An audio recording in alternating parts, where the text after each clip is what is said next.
اللہ رب العزت کے ایک نیک بندے جن کا نام زید بن سمت رحمۃ اللہ تعالی علیہ تھا، ایک دن اپنے دوستوں سے کہنے لگے، آج میں نے اپنی عمر کا حساب کیا ہے، میری کل عمر 60 ایئرس بنتی ہے اور میں نے ان سالوں کو دنوں میں بنایا تو 21,600 دن بنتے ہیں۔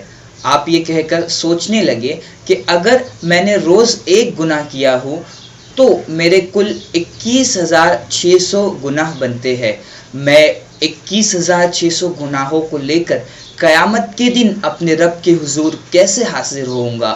میں تو ایک گناہ کا حساب بھی نہیں دے سکتا۔ اتنا کہنے کے بعد آپ نے اپنے سر سے عمامہ اتارا اور آپ اس قدر رونے لگے کہ آپ بے ہوش ہو گئے۔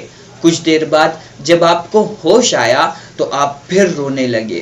آپ اتنا روئے کہ آپ اسی حالت میں انتقال کر گئے۔ یہ واقعہ بتانے کا مقصد کیا بنتا ہے؟ لوگ کہہ رہے ہیں نیا سال آ گیا، نیا سال آ گیا، حالانکہ ماہ محرم الحرام سے اسلامی نئے سال کا آغاز ہوتا ہے۔ یہ نیا سال انگلش کیلنڈر کے مطابق نیا سال آ رہا ہے۔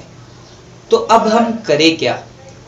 ہم یہ کریں کہ ہم نے پچھلا سال کس طریقے سے گزارا اس کا حساب و کتاب کریں۔ ہم نے ایسے کتنے کام کیے جو رضائے الہی کا سبب بنے اور ایسے کتنے کام کیے جو ناراضگی الہی کا سبب بنے، اور ہماری کتنی نمازیں قضا ہوئی، ہمارے کتنے دیگر فرائض قضا ہوئے، ان ساری چیزوں کا حساب و کتاب کریں اور آنے والے سال کے متعلق پلاننگ کرے کہ کس طریقے سے ہم اپنی نمازوں اور دیگر فرضوں کو ان کے وقتوں پر ادا کرے اور ایسے کام کرے جو رضائے الہی کا سبب بنے اور ایسے کاموں سے بچے جو ناراضگی الہی کا سبب بنے۔ اللہ رب العزت کی بارگاہ میں دعا ہے کہ اللہ تعالی ہمیں اپنا محاسبہ کرنے کی توفیق عطا فرمائے، آمین۔